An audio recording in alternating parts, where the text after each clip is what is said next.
este diciembre tengan todos ustedes disfrutando, algunos en la playa, otros en la ciudad y así. Bienvenidos a este canal de YouTube del Ter de la Cruz. No se les olvida nuestro like, que baja la campanita, píquenle, píquenle. Que los mexicanos gastaron 7 veces más en salud que la inversión total que hizo el gobierno federal en este sector el año pasado. Me gustaría que hiciera una autocrítica del por qué la gente está optando por los servicios de salud privados, si esto deja o demuestra que los servicios de salud públicos aún siguen siendo deficientes e insuficientes. Y si ante este panorama usted había prometido un sistema de salud similar al de Dinamarca, le falta menos de 2 años, ¿usted cree que se pueda cumplir esa promesa? Y para cumplirla, ¿qué es lo que se tiene que hacer? Esa sería la primera pregunta. Gracias. No, mire, vamos avanzando mucho. ¿De qué medio es usted? Erika Hernández, de Reforma. Bueno, ahora mismo, ¿por qué no vuelves a informar sobre en los estados donde está el IMSS Bienestar, cómo se está incrementando el número de consultas y de atención a partos y todo? Porque lo acabamos de decir. Sí, presidente, pero en una manera general, el sistema de salud, de manera general, no vemos que esté cumpliendo con lo que usted había prometido. Sí. Primero, si me permite, señor presidente, si podemos poner esa justamente. La nota que trae hoy en su primera plana el Reforma es una disculpa de antemano, pero es muy pobremente realizada. Primero, el comparativo que hace del gasto de salud es solamente del ramo 12, que son los programas de salud pública, justamente, programas que se dedican a intervenciones a la población en su conjunto, los programas de VIH, los programas de salud sexual y reproductiva. Ese no es el presupuesto, ni remotamente es el presupuesto del gobierno federal en atención médica. Y luego compara, pues la pude revisar en la mañana, lo que hace suma dos conceptos. Uno, de la atención de cuidadores en casas y hace ese cálculo, y después hace un cálculo también bastante forzado respecto a cuántas personas derechohabientes del Seguro Social que no utilizaron los servicios del Seguro Social, asume que se atendieron en el medio privado. No todo mundo se enferma, afortunadamente, en el país. Hay muchos derechohabientes que efectivamente pueden pasar mucho tiempo sin utilizar servicios de atención médica, consultas, estudios de diagnóstico, porque no se enfermaron. Hay quienes, desde luego, pueden estarlo haciendo en el medio privado, pero es un número mucho menor. Entonces, la verdad que la nota cuesta trabajo de pensarla con un rigor periodístico a partir de comparar cosas que no son comparables. El ramo 12 específicamente, el FASA es otra cosa, que es el fondo en donde están las nóminas, eso no se contabiliza, en donde están la operación de los hospitales, donde está la operación de las unidades de primer nivel. Entonces, lo que toman es solamente un pedazo, uno de los ramos, y asumen que es el ramo de salud, el ramo 12. Efectivamente, así lo dice el presupuesto, pero no es el único, no es la única fuente de financiamiento del sistema de salud. Ahora, esto es mucho más evidente. En estos casos, en donde las consultas de medicina familiar prácticamente no existían, porque la medicina familiar es parte del modelo histórico de la seguridad social en nuestro país. Son médicos especialistas, los médicos familiares, no son médicos generales, que pueden ver una amplia gama de padecimientos y que hoy incrementaron en 23% sus consultas. Este tipo de consultas eran las que en el Seguro Popular o no existían, o simplemente no existía ese servicio, o efectivamente se iban al medio privado. En el caso de las consultas de especialidad, peor aún, porque en las zonas remotas estas consultas de especialidad están generalmente en las áreas de consulta externa que existen en los hospitales, en los consultorios que están en los hospitales, no se atendían con médicos especialistas tampoco, eran consultas de medicina general. Con el programa El Bienestar hoy se tiene cobertura para que la gente pueda ir a la consulta de especialidad, no solamente en las especialidades troncales que hemos detallado, ginecología, pediatría, medicina interna, ya también trauma y ortopedia o cirugía, sino en muchas más especialidades, cerca de 52. Esto también era lo que o se cobraba en las cajas del Seguro Popular o se iban al medio privado o simplemente no ocurrían esas consultas de especialidad y entonces se tenía que esperar a que ya el estado de salud fuera deteriorándose y quizá tuviera que haber una intervención de otra naturaleza. Y las cirugías exactamente lo mismo. Entonces, este incremento de cirugías que no fueron al medio privado en estos 9 estados en donde estamos avanzando, demuestra que con la eficiencia de los recursos y con verdaderamente una intervención que atiende la salud no como una mercancía ni contabilizada solamente de manera financiera como era con el Seguro Popular, se puede hacer más con los mismos recursos. Pero además de eso, el gasto que planteamos aquí de más de 5,000 millones de pesos solamente para la adquisición de equipo que no se había adquirido en muchos años y para la rehabilitación de unidades que no se habían rehabilitado ni atendido durante muchos años, pues es lo que permite tener esta productividad. Entonces, ¿cuál sería la autocrítica o el calificativo que ustedes mismos se dan sobre los servicios de salud? En el caso del IMSS vemos clínicas donde en el servicio de urgencias hay gente que está hasta 3 días sentada en una silla de hierro en el piso. ¿Todo eso para ustedes no es parte de la eficiencia? ¿O no, cómo se califica todo esto? Y preguntarle al presidente, insistirle si se cumplirá su promesa del sistema de salud como Dinamarca. Gracias. Sí, nada más, es bien importante esto que usted señala. 3 elementos contribuyen a que se tenga la necesidad de seguir invirtiendo. El primero es los 30 años de desatención a la atención primaria en la salud. Es decir, todo lo que se ha defendido sistemáticamente deja de ver que México en 30 años se convirtió en el campeón en enfermedades que se pudieron haber prevenido, en enfermedades crónico-degenerativas, obesidad, diabetes, dislipidemias y demás. Esos 30 años de régimen neoliberal que se defienden con tanta vehemencia, no se toma en cuenta que fueron los años donde se incrementó y se cambió en la atención médica, se hizo un giro y pasamos de atender atención ginecobstétrica, enfermedades de contagio o accidentes, a atender enfermedades que se hubieran podido evitar. El 45% del gasto del IMSS es enfermedades crónico-degenerativas. ¿Cuándo ocurrió ese incremento? En los 30 años de este periodo. Segundo lugar, por la falta de inversión. Por la falta de inversión en la atención médica. Es que tenemos hoy una situación de insuficiencia para poder atender, a pesar de que se han incrementado el número de contrataciones de personal médico. Porque ese es el tercer elemento, la falta de formación de médicos especialistas en términos de la necesidad de los propios sistemas de salud. Eso es verdaderamente criminal, que durante 30 años no se hayan formado los médicos suficientes para los que iba a necesitar el mismo sistema de salud. A eso súmele la pandemia. Entonces, creo que hay razones que explican esto y acciones que están intentando corregirlo. Entonces, gracias. Digamos, superar esos 30 años, ¿cuánto va a llevar y si se podría, o qué es lo que se podría lograr en menos de 2 años? Gracias. El año próximo, a más tardar a finales, ya tenemos un sistema de salud pública como el de Dinamarca. Y puede ser que mejor. Y te voy a explicar por qué.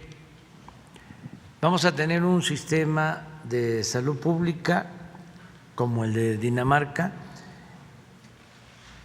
en donde la atención médica, los medicamentos son gratuitos. En Dinamarca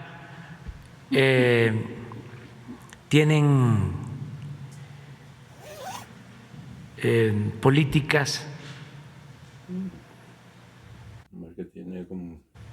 que eran completamente inalcanzables en México, porque en Dinamarca, para empezar, no hay corrupción como la que había en México, la que ustedes promovían desde el Reforma y alentaban, porque el Reforma, para tener los antecedentes, porque no puede haber texto sin contexto, lo creó Carlos Salinas de Gortari.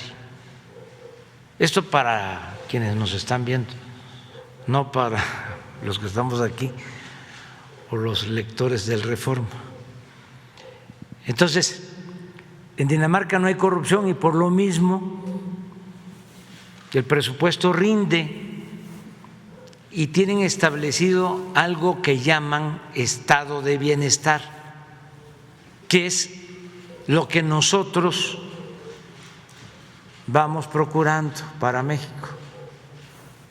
Primero, que no haya corrupción y segundo, establecer el estado de bienestar. ¿Qué es en esencia el estado de bienestar?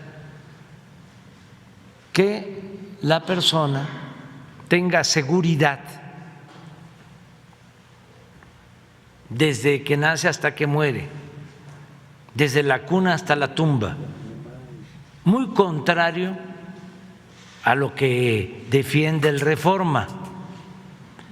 El Reforma no está de acuerdo con el estado de bienestar. El Reforma está de acuerdo con la privatización de los servicios de educación, de los servicios de salud. Para el Reforma permíteme, y para los que defienden ese modelo llamado neoliberal o neoporfirista, la educación y la salud son privilegios, no son derechos. Entonces, vamos nosotros a garantizar, como en Dinamarca, un sistema de salud de calidad para todos. Esto es, que van a poder llegar los pacientes a centros de salud que van a estar en buen estado, donde van a haber médicos generales todos los días, donde van a haber medicamentos, pero también van a tener acceso a hospitales de segundo nivel, como aquí se planteó, con especialistas. El Reforma no quiere que contratemos médicos de Cuba, pero el Reforma fue corresponsable de que nos quedáramos en México sin médicos y sin especialistas por el modelo, en este modelo de bienestar, neoliberal. En este modelo de bienestar que usted comenta, digamos, un ciudadano llegará a urgencias, no estará en una silla de aluminio, no va a estar así. Las cirugías no tardarán 6 meses, o que nos pudiera detallar cómo es esa atención. Y es mi compromiso, y les voy a volver a ganar a los del Reforma, porque no sabe, además de mis convicciones humanitarias,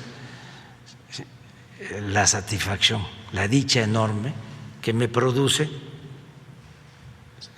ganarle a los conservadores. O sea, porque es ganarle al individualismo, al egoísmo, ganarle a los que tienen como Dios al dinero, ganarle a la falsedad, ganarle al racismo, ganarle al clasismo. No, si tiene su parte atractiva, decía un maestro, a veces la política cuando es buena, ¿sí?, produce grandes satisfacciones y una de ellas es el poder transformar. Y sí, está el aplazamiento, va a ser como Dinamarca el año próximo, con médicos, con especialistas, sin que tengan que tardar en ser atendidos, como tú lo estás planteando, con todos los medicamentos y sin pagar, es decir, gratuito todo el servicio, porque eso a los del Reforma les molesta muchísimo, porque ellos no quieren, ¿saben cómo le llaman? No es estado de bienestar ni Dinamarca, eso es populismo, es paternalismo. Entonces, sí vamos a cumplir. Entonces, le dice a Junco, de mi parte, que le vamos a ganar de nuevo, porque ya le hemos ganado varias veces. Gracias. Y aun cuando con su pasquín inmundo todos los días esté mintiendo, todos los días. Lo de hoy yo no lo sabía, pero es una mentira, pero diario. Yo no sé qué le pasa, por qué está tan enojado. O sea, le entiendo, pues, porque no solo es él representa al señor Fernández, el dueño de los Oxxos de Monterrey, y representa pues a un grupo que siempre lucró con el presupuesto público y se dedicaron a saquear y ahora están muy molestos, pero que se serenen, que se tranquilicen y que esperemos, es el año próximo, lo de Dinamarca. ¿Y sabe por qué le decía que va a ser mejor? ¿Por qué? Porque Dinamarca tiene mucho menos población que México. Dinamarca debe de tener como 10 millones de habitantes. A ver, por favor. ¿Cuánto? 5 millones. 120. Sí, sí, pero acá son 5. No, pero nosotros tenemos que atender a todos. Hasta ahora, sí, vamos a ir avanzando. Presidente, y como segunda pregunta, ante esta necesidad que mucha gente tiene de recurrir a los servicios privados, ¿es necesario que el gobierno o en el Congreso se haga algo para detener los precios tan elevados y en ocasiones abusivos? No. Antes a lo mejor no lo iban a hacer, pero lo que tenían como plan los neoliberales o neoporfiristas es que la atención médica quedara al mercado, como si fuese una mercancía, que pudiese curarse, operarse, hacerse una cirugía, el que tuviese para pagar una clínica privada.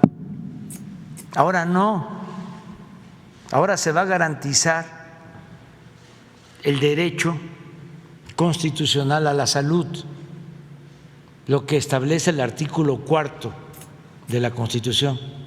Entonces, ¿para qué vamos a fijar cuotas? Sí, ya, a ver, pon por favor nada más la tabla de los hospitales por los 26 millones que estás hablando, que acaba de que explicar Zoé. Te voy a dar un ejemplo de cómo va a ser para que cuando nos volvamos a encontrar aquí, porque esto lo vamos a estar tratando cada 15 días aquí. Esto.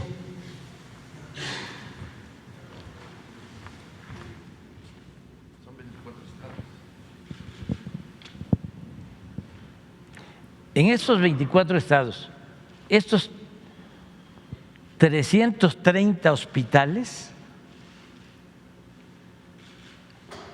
y en 8.079 unidades médicas rurales, sobre todo en estos hospitales, ya no hay caja registradora. Se quitaron. A ver, pon la otra lámina. No se cobra. Entonces, ¿para qué vamos a fijar tarifa? El que tenga posibilidad de hacerlo y quiera ir a un hospital privado, lo puede hacer. Es su derecho. Este es un derecho, pero el estado de bienestar va a garantizar el derecho a la salud gratuito.